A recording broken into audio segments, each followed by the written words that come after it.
নবী সাল্লাল্লাহু আলাইহি ওয়াসাল্লামের চারপাশে সাহাবীরা খন্দকের যুদ্ধের সময় পখিরা খুঁজছে। খন্দকের যুদ্ধের সময় খাল খোঁড়া হয়েছিল, মনে আছে আপনাদের? যাতে ওরা আমাদের কাছে আসতে না পারে, খাল খুঁড়ে দেওয়া হয়েছে।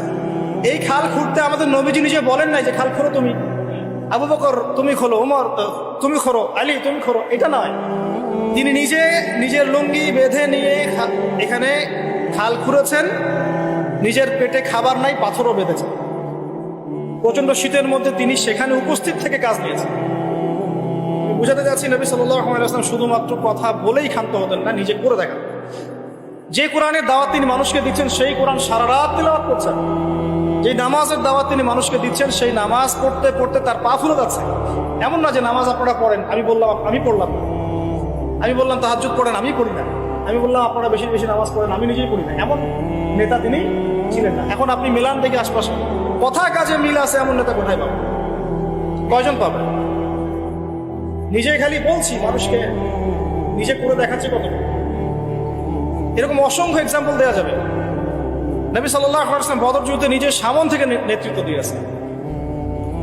নবী করিম সাল্লাল্লাহু আলাইহি ওয়াসাল্লাম মানুষকে অনাড়ম্বর জীবন যাপন করতে বলেছেন, নিজে কি বিলাসী জীবন যাপন করেছেন? তিনি নিজেও মাসের পর মাস তার বাসায় চুলা জ্বলছে না। এগুলো আমরা আসলে চিন্তা করতে পারবো না, আর আমাদের এত পরীক্ষা আল্লাহ পাক নিবেনও না, কারণ এগুলো যার ঈমান যত উঁচু তার পরীক্ষা তত বেশি হয়। নবী সাল্লাল্লাহু আলাইহি ওয়াসাল্লাম বাসায় তার খাবার নাই, খেজুর খেয়ে থাকছেন। হ্যাঁ, অনেক সময় রুটি খাচ্ছেন, জাইতুনের তেল দিয়ে খুব রেয়ার গোশত খাচ্ছেন।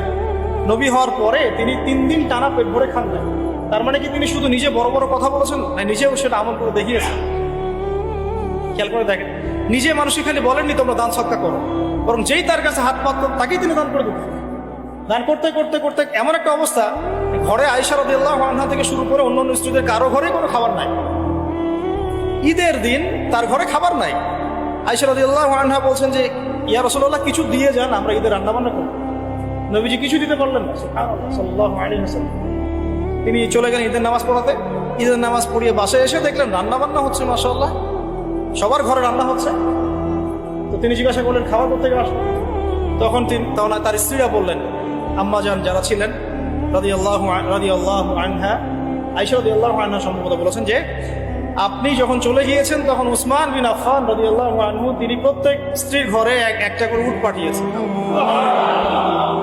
আপনারা ব্যবসায়ীরা উসমান রাদিয়াল্লাহু আনহুর মতো হয়ে যান এবং দিনের জন্য আপনাদের এই অর্থবিত্ত যা আছে ঢেলে দেন ইনশাআল্লাহ।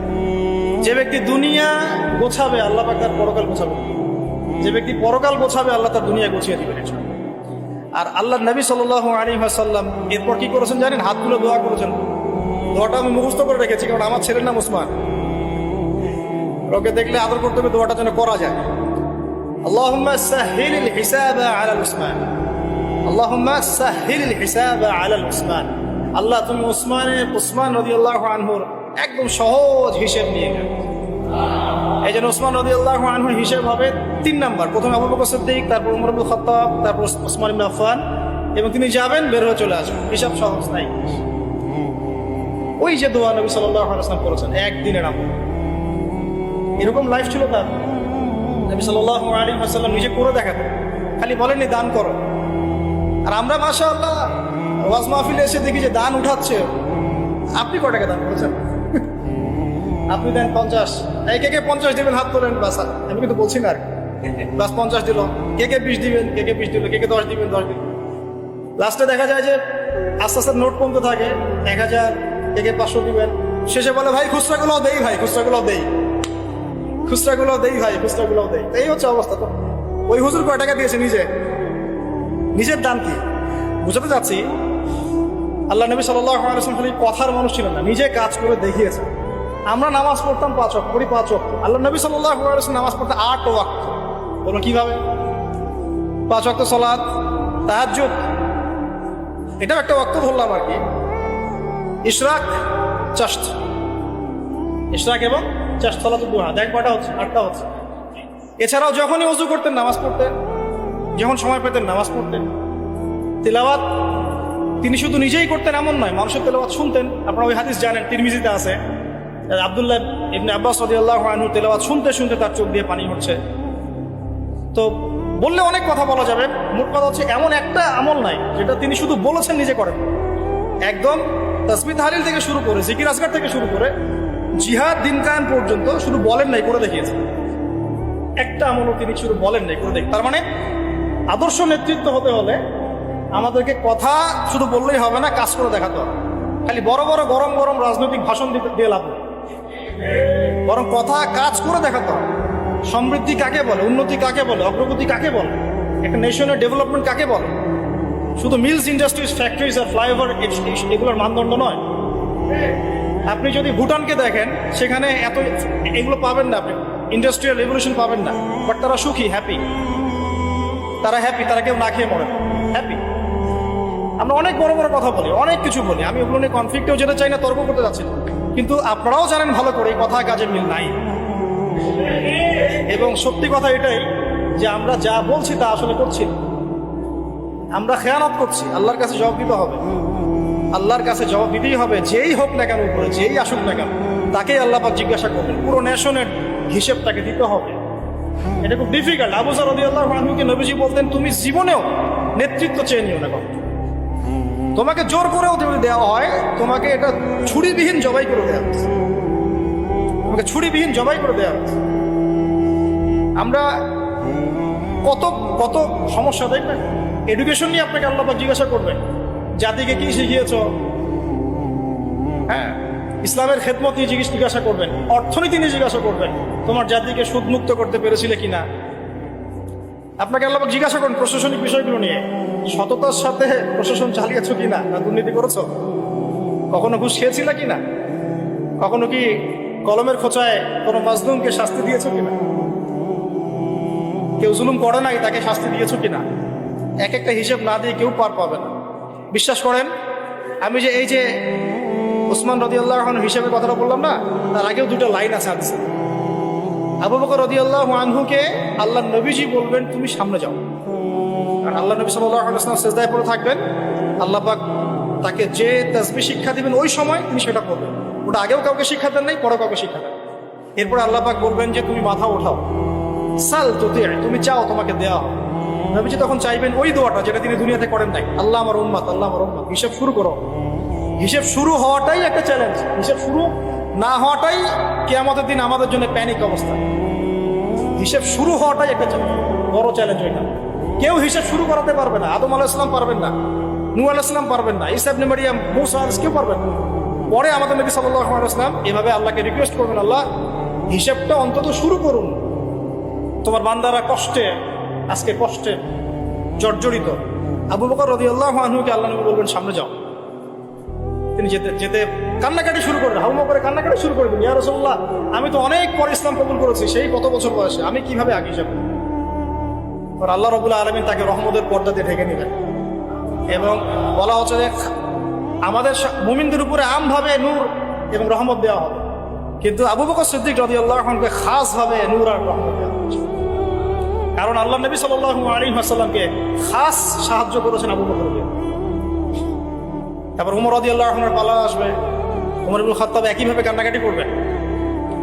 এবং আল্লাহ রাব্বুল আলামিন তার নেকিগুলো দেখাবেন।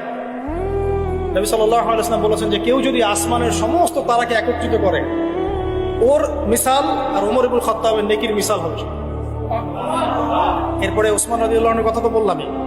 তারপর আলী ইবনে আবি তালেব, তার ব্যাপারে এসেছে সবচেয়ে তড়িৎ হিসাব করা, সবচেয়ে ফাস্ট। আলী রাদিয়াল্লাহু আনহু একটা দোয়া করতেন, এই দোয়াটা আমরাও করি।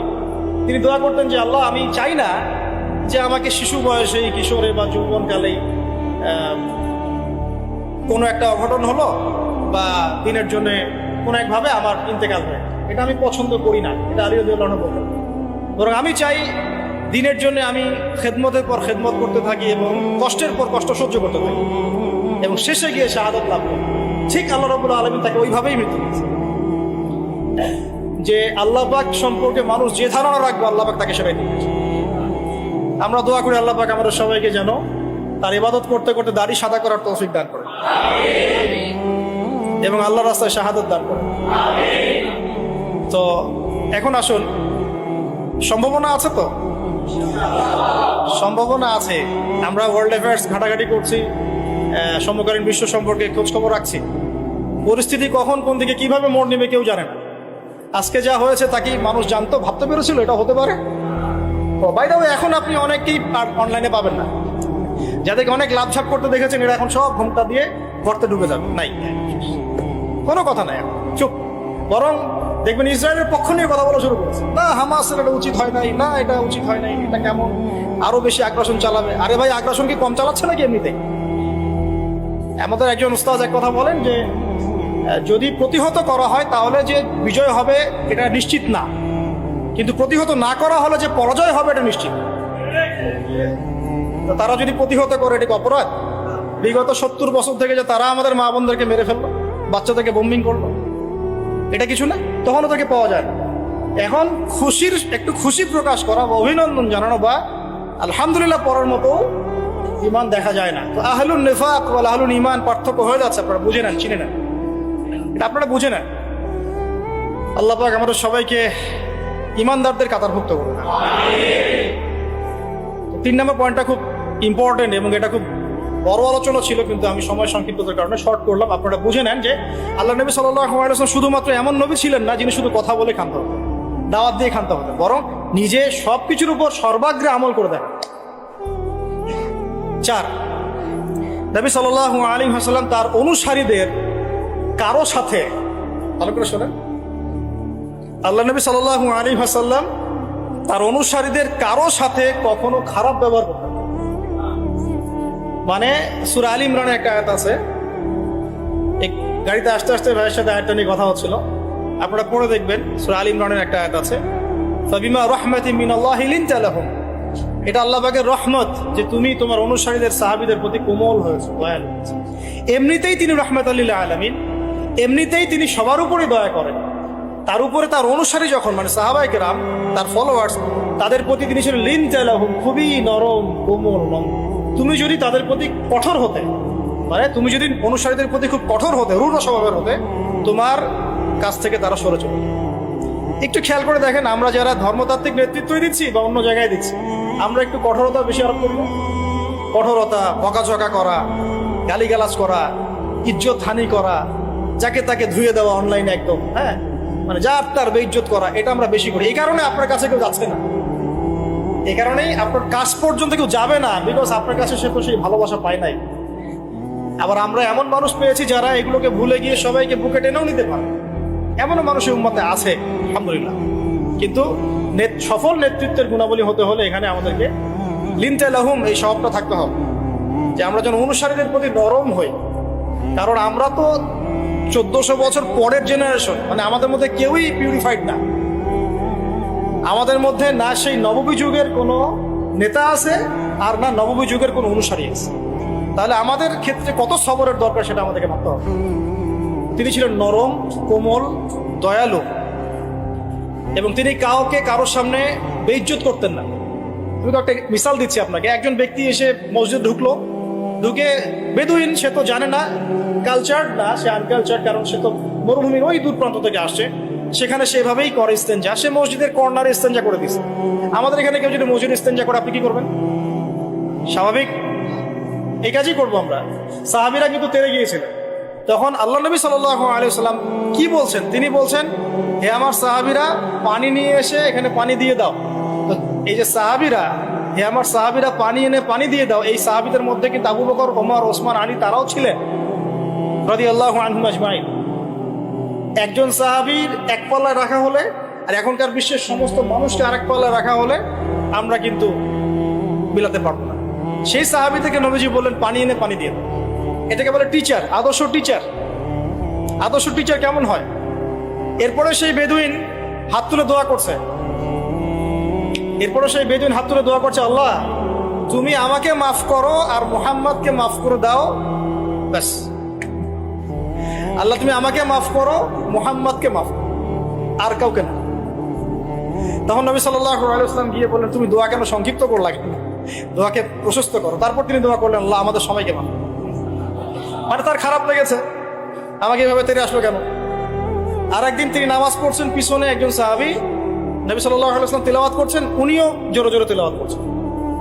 মানে আমরা পড়ি না আলহামদুলিল্লাহি রাব্বিল আলামিন, উনিও জোরে জোরে পড়া শুরু করেছেন। তো অনেকেই এটা দেখে খুব মানে বিব্রত, নামাজ শেষে তাকে ধরা হলে করতেছে কেন। আল্লাহ নবী সাল্লাল্লাহু আলাইহি ওয়াসাল্লাম গিয়ে শান্তভাবে বোঝালেন, দেখো নামাজটা হচ্ছে তাসবিহ তাহলিল তিলাওয়াত রুকু সিজদার সমন্বয়, এখানে আমরা জোরে জোরে কথা বলি না বা জোরে জোরে তিলাওয়াত। তখন তিনি বলেন, আমি আমার জীবনে এইরকম কোন শিক্ষক দেখিনি। নরম কোমল একজন ব্যক্তি আসছে, তাকে ঝাড়ফুঁক করবে, বললে অনেক সময় যাবে, কিতাবটা পড়ে না। ঝাড়ফুঁক করবে মানে মানুষ বুঝিয়েছে যে নবী সাল্লাল্লাহু আলাইহি ওয়াসাল্লামকে জিন ধরেছে, নাউজুবিল্লাহ। তারা মনে করে আল্লাহ নবীর কাছে ওহী আসে না, তাকে জিন আসর করে, নাউজুবিল্লাহ। তো সে এসছে ঝাড়ফুঁক করবে, তখন সামনে বসতে বলেছেন জিমাদ আল আজদি তার নাম, অনেক দূর থেকে আসছেন তিনি। তখন নবী সাল্লাল্লাহু আলাইহি ওয়াসাল্লাম বলছেন, আচ্ছা বসুন, ঝাড়ফুঁক করতে আসছেন? হ্যাঁ।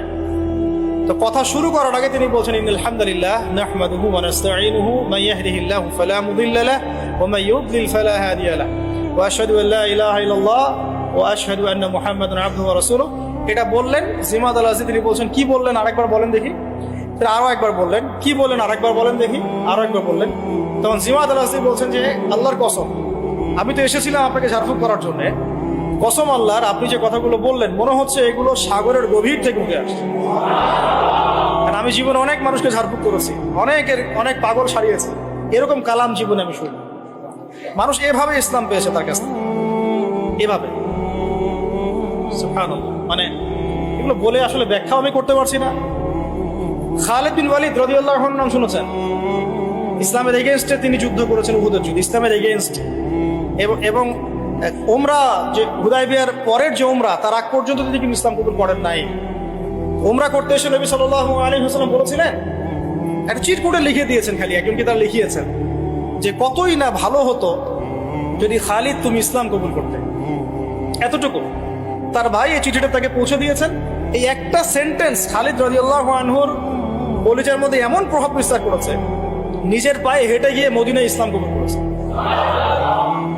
আমর ইবনে আস রাদিয়াল্লাহু আনহু তিনিও তার সাথে ছিলেন।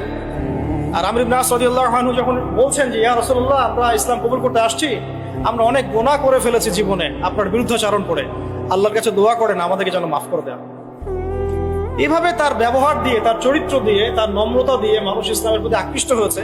কারণ আপনি আর আমি যদি আমাদের প্রেক্ষাপটের সাথে মেলাই, তাহলে কি দেখতে পাবো? সত্যি কি সেই চরিত্র আমাদের মধ্যে আছে, সেই নম্রতা, সেই বিনয়? আমরা তো একজন আরেকজনকে মানে যা ইচ্ছা তাই বললাম, যা ইচ্ছা তাই, মানে বাবা মা ভাই বোন জ্ঞাতি গোষ্ঠী আত্মীয় স্বজন কিচ্ছু বাদ নাই, গালিগালাজ করে। এগুলো ফাঁসে কি? এই কারণেই তো দিন বিজয় হচ্ছে না। শুধুমাত্র আমাদের সাধারণ মানুষের কথা বাদ দেন, যারা দিনের রিপ্রেজেন্টেটিভ, এইসব চেয়ার আমরা বসি, আমরা একে অপরের সাথে যে বিহেভটা করি, এটা তো সাধারণ মানুষ জানে না। আমি জানি, আমি আবু তোহা আদনান জানি কি বিহেভ করা হয়, কিরকম বিহেভ এই পর্যন্ত আমাকে সহ্য করতে হয়, যেটা আমি আসলে বলতে গেলে বেশি বলে ফেলবো, তখন আমার তাজকিয়া নষ্ট হবে। এই জন্য আমি চুপ আছি, বলতে গেলে বেশি বলে ফেলতে পারি। তবে এগুলো কোনোটাই নববী আখলাক না, এগুলো নববীতে আখলাক নাই। নবী সাল্লাল্লাহু আলাইহি ওয়াসাল্লামের সিরাত সুন্নাতের সাথে কোনো মিল নেই। এই কারণেই মানুষ দেখবেন আস্তে আস্তে কোনো কোনো ক্ষেত্রে আমাদের থেকে দূরে সরে যাচ্ছে। আর নবী সাল্লাল্লাহু আলাইহি ওয়াসাল্লাম অনুসারীদের প্রতি এত কোমল রহমদিল ছিলেন। সুবহানাল্লাহ, একজন সাহাবী একটা কুফরি কালিমা পড়ে আসছেন, তাকে প্রচন্ড নির্যাতন করা হয়েছে, তার নাম আম্মার বিন ইয়াসির রাদিয়াল্লাহু আনহু। জোর করে একটা কালিমা আদায় করা হয়েছে, বল মুহাম্মদ ভালো না, বল মুহাম্মদ ভালো না সাল্লাল্লাহু আলাইহি ওয়াসাল্লাম। মার কিন্তু কঠিন জিনিস। এগুলো বললে অনেকে ইমান চাঙ্গা হয়, অনেকে ঠিক বলেন। দুটা মায়ের পিঠের উপর পড়লেই আর দেখবেন সব শেষ। কঠিন বিষয়, এগুলো খুব কঠিন। যাদের এইসব অভিজ্ঞতা নাই তাদেরকে সব বলেও লাভ নাই। যাই হোক, বাই দ্য ওয়ে, তো এই সাহাবী তখন বলে ফেলেছেন একটা কথা, মার সহ্য করতে না পারে বলে ফেলেছেন। আর কাঁদতে কাঁদতে দৌড় দিয়ে তিনি নবী সাল্লাল্লাহু আলাইহি ওয়াসাল্লামের কাছে গেলেন, কোথায় আল্লাহ রাসূল, আমাকে নিয়ে চলো, আমি তার পা চুম খাবো ইত্যাদি। সূরা নাহলে এই আয়াতটা আসছে সম্ভবত, না আসলে। তো একটা হচ্ছে এরকম যে যাদের মন ইমানে পরিপূর্ণ, তাদেরকে যদি জোর করে এরকম কোনো কথা আদায় করা হয়, এতে তাদের কোনো ইমানের ক্ষতি হবে না। আম্মার বিন ইয়াসির রাদিয়াল্লাহু আনহু সম্পর্কে এরকম একটা আয়াত নাযিল হয়েছে। তো আমি বলতে চাচ্ছিলাম যে এত মহব্বতের মানুষ ছিলেন তিনি, তার কাছে যে কোনো দুঃখ কষ্ট শেয়ার করা যায়, নিজের সমস্যা, নিজের দুঃখ, নিজের কষ্ট, নিজের অসহায়ত্ব তার কাছে শেয়ার করার জন্য তিনি মনে হতো তিনি আপন কেউ, আমাদের সবচেয়ে আপন মানুষ, সবচেয়ে প্রিয় কেউ, সবচেয়ে মহব্বতের, যার কাছে মন খুলে কথা বলা যায়। যার উপর ভরসা করা যায়, যার কাছে দোয়া নিলে সমস্যা কেটে যায়। আর তিনি এমন একজন মানুষ ছিলেন যার কাছে গেলে সমস্ত প্রেশার, পেইন রিলিফ হয়ে যেত। অনেক সাহাবী, আমাদের টাইম লিমিটেশন দেওয়া হয়েছে, অনেক সাহাবী শুধু বাসায় যেতেন আবার ফিরে আসতেন তাকে একবার দেখার জন্য। বাসায় যেতেন আবার ফিরে আসতেন, উঁকি মেরে দেখতে আসতেন কেমন দেখে আসেন। আপনি এখনো রওজায় যান মদিনায়, দেখবেন আপনার বারবার জিয়ারত করতে ইচ্ছা করবে, আরেকবার দেখে আসে, আরেকবার সালাম দিয়ে আসে। তাহলে জীবিত থাকতে তিনি কেমন ছিলেন এটা তার বলার অপেক্ষা রাখে, এটা বলার অপেক্ষা রাখে। এখনো মনে হয় যে আমরা তাকে পেলে তার পা ধরে চুমু খাইতাম, হাত ধরে চুমু খাইতাম, কপালে চুমু খাইতাম, জড়ায় ধরতাম, ইয়া রাসূলুল্লাহ উম্মার আজকে এই অবস্থা, ইয়া রাসূলুল্লাহ আমাদের আজকে এই অবস্থা। আমরা তো এরকম করতাম, পাগল হয়ে যেতাম। তখন এখন চিন্তা করেন, আমরা যারা দিন নিয়ে এভাবে চলছি, চলাফেরা করছি, আমরা অন্যায় করছি, জুলুম করছি, দুর্নীতি করছি, দিনের ইলম শিখছি না, উম্মার বিভক্তি বাড়াচ্ছি, আমরা কোন মুখ নিয়ে তার সামনে দাঁড়াবো? আমরা কি সত্যি আমাদের মতো অনেস্টি নিয়ে তার সামনে দাঁড়াতে পারবো? আল্লাহ নবী যদি বলেন যে কোরআন শিখে আসছি নাকি, আমার সুন্নতে আমল করছো কি, হালাল কি খাইছিলা, কোরআনটা যে রেখে আসছিলাম পড়েছিলা কি, মানুষকে দিনের দাওয়াত দিয়েছিলা কি, ইত্যাদি ইত্যাদি, আমরা কোন প্রশ্নের উত্তর দিতে পারবো? তোমাকে আল্লাহ আমার উম্মতের শাসক করেছিল, তুমি কি আমার উম্মতকে সৎ পথে চালিয়েছিলে? তুমি কি উমরের উত্তরসূরি হতে পেরেছিলে, নাকি দাজ্জালের উত্তরসূরি হয়েছে? আমরা কি অ্যান্সার দিব? জাস্ট আপনাদেরকে ভাবার নসিহত করছি, জাস্ট ভাববেন, ভাবলে অনেক উত্তর পেয়ে যাবেন এবং তখন দেখবেন নিজের মধ্যে পরিবর্তন আসবে। খালি ভাবতে হয়। আমাদের ক্রিটিক্যাল থিঙ্কার্স দরকার, যারা বিচক্ষণ চিন্তাবিদ, এরকম মানুষ দরকার। 4টা বলেছি না 5টা? 4টা। আচ্ছা 5টা দিয়ে শেষ করি, হ্যাঁ? আচ্ছা লাস্ট 5টা হচ্ছে, দেখুন একটু রিমাইন্ডার দেই, নবী হওয়ার আগের নববী আখলাক আমরা সবাই লালন করবো ইনশাআল্লাহ। 2 নাম্বার, ইলমের চর্চা, ধারক বাহক হওয়া, মানুষকে দ্বীনের ইলম শেখানো এবং সেই ইলম অনুযায়ী নিজে আমল করা, আমল করে দেখানো, নিজেকে দৃষ্টান্ত স্থাপন করা, ঠিক আছে? আর তারপর 4 নাম্বার বলেছি, তিনি সব অনুসারীদের প্রতি খুব কোমল, নরম এবং রউফ ছিলেন। এত কোমল, নরম, রউফ যে কিয়ামতের মাঠে তিনি তার দোয়াটাকে স্থগিত রেখেছেন আমাদের সুপারিশের জন্য করবেন ইনশাআল্লাহ। আর ইনশাআল্লাহ তার সুপারিশ পাওয়ার পরে কবিরা গুনাহগার এই উম্মতের মানুষরাও জান্নাতে চলে যাবে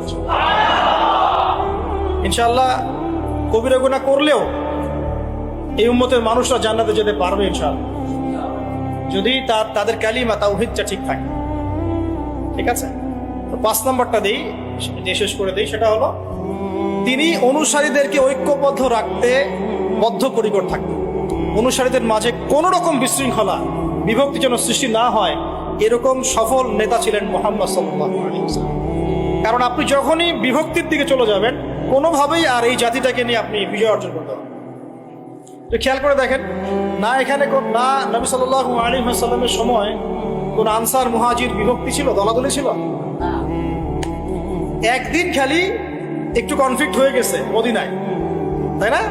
আওস এবং খাজরাজ এবং মুহাজিরদের মধ্যে, আমরা আগে পানি নিব না আমরা আগে নিব, আমরা মুহাজির, আমরা হিজরত করে আসছি, আমরা আনসার, আমরা তোমাদেরকে জায়গা দিয়েছি, একটু কনফ্লিক্ট হয়ে গেল।